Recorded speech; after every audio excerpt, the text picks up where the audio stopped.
good of a week. Well, Monday was a pretty good day, if you don't count hamburger surprise at lunch or Margaret's mother coming to get her. There was stuff that happened in the principal's office when I got sent there to explain that Margaret's hair was not my fault. Besides, she looked okay without it, but I couldn't because Principal Rice was gone trying to calm down Margaret's mother. Someone should really tell you not to answer the phone at the principal's office, if that's even a rule. Okay, fine. Monday was not so good of a day. Which surprised me, because it started off with 2 lucky signs, which totally fooled me. First, exactly enough banana slices in my cereal. 1 for every spoonful. Then, when I got to school, my teacher announced, "The following students are excused from journal writing, so they may go to the art room to work on their Welcome to the Future projects." And I was one of the following students. So instead of having to think up things to write in my journal, which I hate, I got to glue and paint stuff, which I love. Margaret was in the art room too. When I sat down next to her, she threw herself across the Princess from the Future mask she was gluing sparkles onto. Remember the rules. Margaret's in 4th grade and I'm in 3rd, and she thinks that that makes her the boss of me. I hate Margaret's rules. You can't touch my stuff. She always says that. Why? I always say that. Because it's the rule.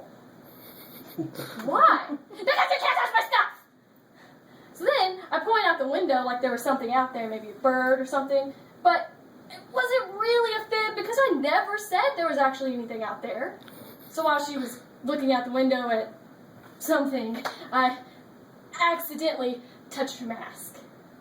Twice. Okay, fine. But then I got busy working on my project, so I wouldn't have to hear any more "Clementines, pay attention." Except I did anyway, which is unfair because each time I'm the only person in the whole art room who is paying attention. That's exactly why I could tell everybody in the middle of the Pledge of Allegiance that the lunch lady was in the janitor's car, and they were kissing. Again. No one else saw this disgusting scene because no one else was paying attention outside the window.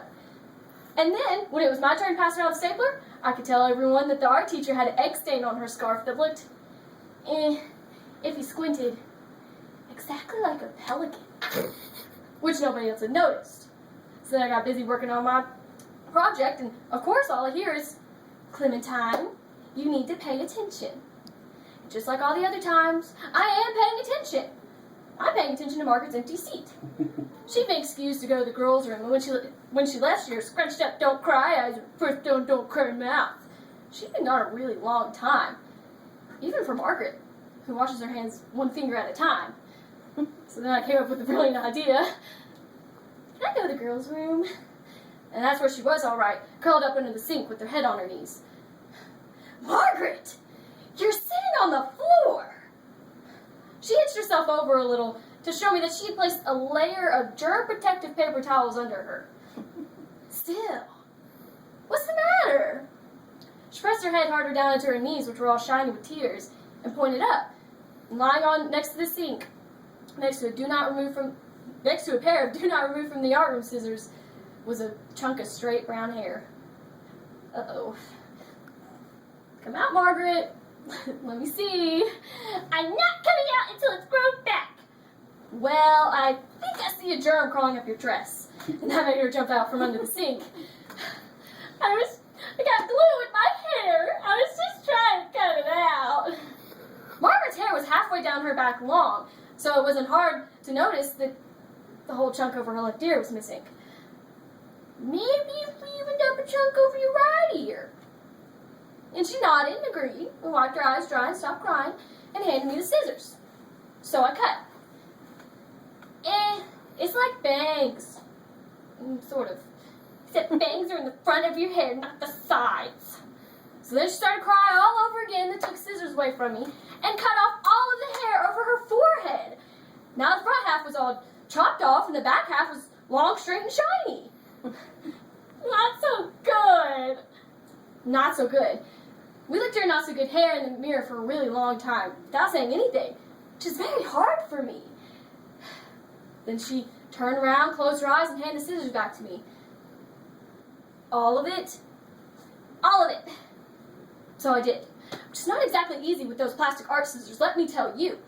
And just as I was finishing, the art teacher came in the room looking for us. Oh boy. "Come and before I could get anything out, Margaret went all hysterical, and the art teacher went all hysterical, and nobody could think of anything to do except the regular thing, which is send me to the principal's office. But while I was sitting there, I drew a picture of Margaret with her hair chopped off. Man, it looked beautiful, like a dandelion. If they had a gifted class for kids in art, I would definitely be in it. But they don't, which is also unfair. Only for math and English. I'm not so good at English. Okay, fine. But this year, I'm in the gifted class for math. Here's the bad surprise. So far, no gifts. I told Principal Rice about that problem when she got back from calming down Margaret's mother. So far, no gifts. I thought I told her that extremely politely, but she did not like that very much, and just rolled her eyes at the ceiling, like she was looking for something up there. Ceiling snakes, maybe. Just waiting to trip on you. That's what I used to be afraid of when I was little anyway. Now I'm not afraid of anything. Except pointy things. And boomerangs. Margaret, you need to pay attention. We need to talk. We need to discuss Margaret's head. What are you doing on the floor? Helping you look for ceiling snakes. Ceiling snakes? What? Ceiling snakes. See what I mean? Me, paying attention. Everybody else, not.